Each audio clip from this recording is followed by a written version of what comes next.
for a 90-day mission. I remember when we landed, we were excited. We would have 3 months to explore this region around our landing site, and we've basically blown the doors off that.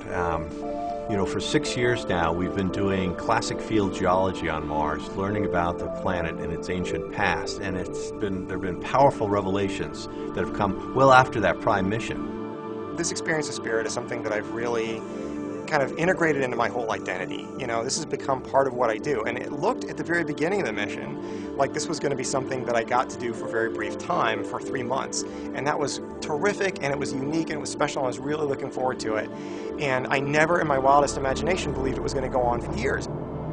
Spirit really has had to have a lot of spirit to keep going. It's been the little rover that could, in a way. It's had to work very hard for all of its discoveries. 2 years into the mission, so well past the prime mission, the right front wheel stopped working, and the wheel doesn't spin. So when we drive backwards, dragging that wheel, and it would cut a furrow. And so it actually turned out to be yet another scientific instrument or scientific investigation, because it now trenched as we would drive along, revealing what's just beneath the surface.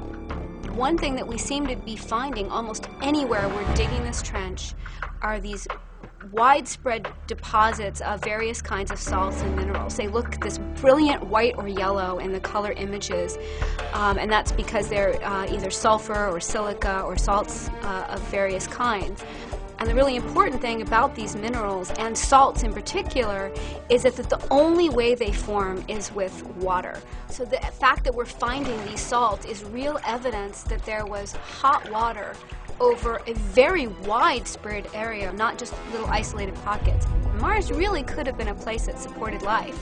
And without these rovers driving over these vast distances, far beyond their expectations, we would never have known that. That's one of the great discoveries that Spirit did well after its prime mission, and as a result of one of the most serious mechanical failures we've had on either rover. Mars is a pretty harsh place. We've had dust storms before. We have really low power situations in winter. We've had other small glitches that have caused us some tense moments. But Spirit seems to always find a way of turning some kind of adversity into something positive.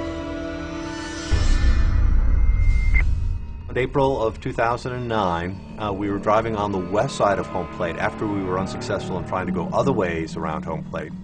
And the rover broke through what I would describe as a perfectly camouflaged tiger trap. We were driving on terrain that we had successfully driven on before, but suddenly the rover broke through a crust and was now embedded in some loose, soft material. It's almost like quicksand for the rover.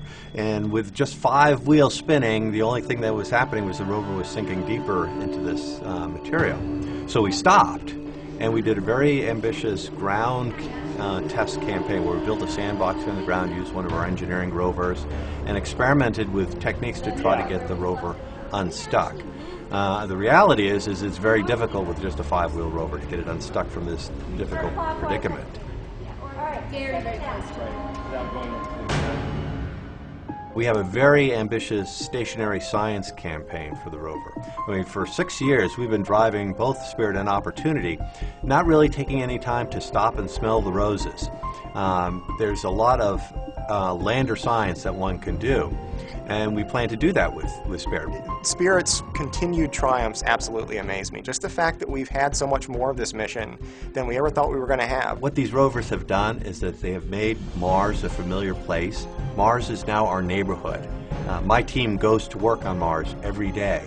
And that, I think, is the great intangible contribution from these rovers, is that Mars is no longer this, strange, unknown world. I mean, yes, it's still mysterious, but much of Mars is now known to us as a familiar place.